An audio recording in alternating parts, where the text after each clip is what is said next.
Dito sa subway, may makikita ka nagtitinda ng watermelon. It looks like, you know, in the Philippines. In the Philippines like this, in the train, we have like this. We have a kind of a stuff like this. Mashallah, very good.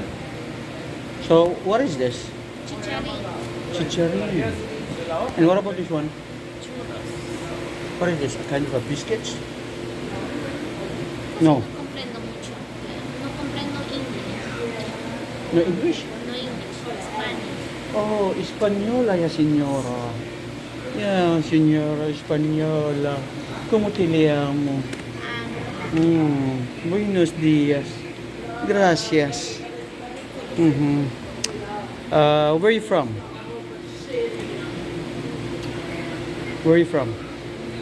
Española? Ecuador. Ecuador. Ah, this one, how much like this? $3. $3. First squeezer. Ganito, third squeezer. $3 lang yan. ¿Y usted de dónde eres? Ha? ¿Usted de dónde eres? Meres Filipini.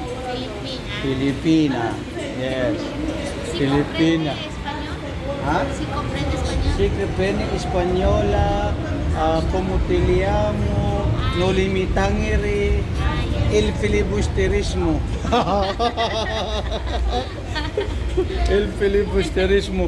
Yan lang yung natutunan natin yung mga el filibusterismo na yan. Para kay Rizal, para kay Celia. So, ganun lang yun. Guapita Ecuadora, ya señorita. Aywa.